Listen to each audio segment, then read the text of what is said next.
Hello, magandang buhay, Disabesians, and to other dear students. This is Mamay, your grade 10 English teacher. If you haven't subscribed yet in our channel, Disabes MNHS English TV, kindly hit that button, like, and ring that notification bell to keep you updated.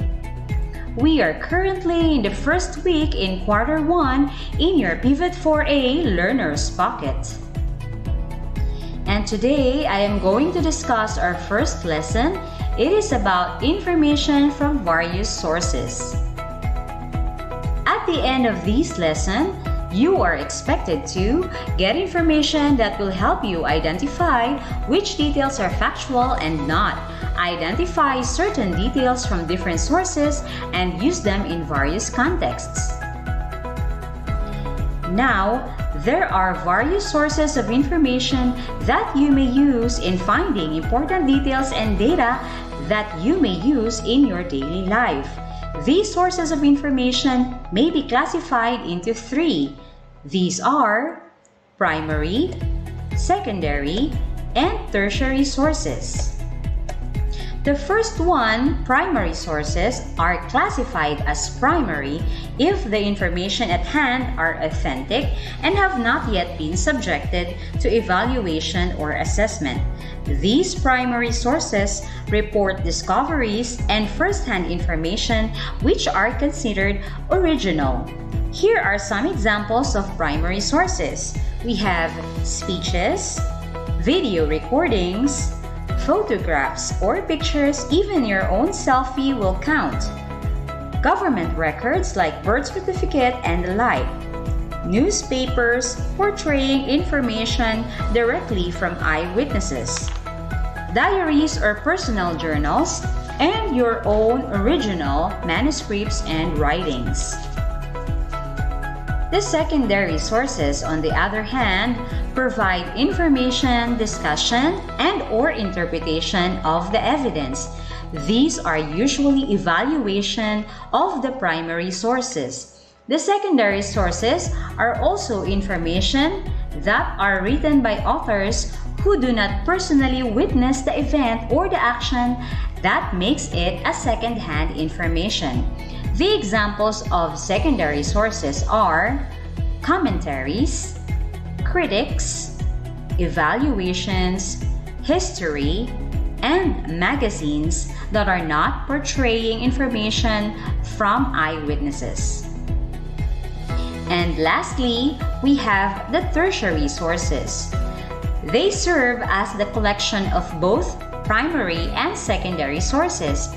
Tertiary sources also compile data on a particular topic.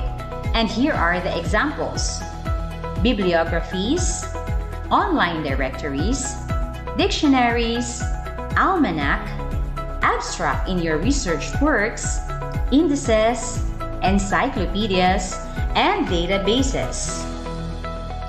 Now, you have to take note of these 6 characteristics that information should have, whether the source is primary, secondary, or tertiary. The first one is accuracy. Information should be reliable, useful, and free from flaws, also of high quality. Second, completeness. The information should provide all your needed details. It should be able to answer the WH questions, such as what, who, when, where, why, and how. Third, we have timeliness. Information should always be up to date. Then we have consistency. Information should be consistent for it to be considered accurate and useful.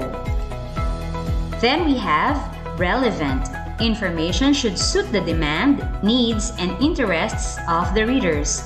And lastly, uniqueness. Information should be distinct. And that ends our lesson. Here are the activities that you're going to answer in your module. In learning task number 1, in your notebook or answer sheet, I suggest that you copy the following statements below. Assess to yourself as to how you personally deal with information you encounter.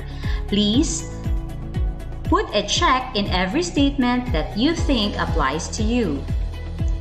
Learning task number 2, identify if the given item below is a primary, secondary, or tertiary source. Write your answers in your notebook or in your answer sheet. The next learning task is learning task number 4. You're going to read Bliss by Abraham Lincoln's The Gettysburg Address below. Then answer the questions that follow in your module. Write your answers in your notebook or in your answer sheet. Next is learning task number 6. You're going to give examples of the sources of information based on the classifications below. Write your answers in your answer sheet or in your notebook. For example, under the primary source, you can have a personal letter. Under the secondary source, you can have Elle magazine. And under the tertiary source, it could be an atlas. And last but not the least, learning task number 8. You're going to search and watch President Rodrigo Duterte's 5th State of the Nation address, which was delivered on July 27, 2020. Analyze and identify the important information discussed in his SONA. SONA's transcript, which is available online, may also be used. Write your answers in your notebook. So, that pretty much ends our discussion.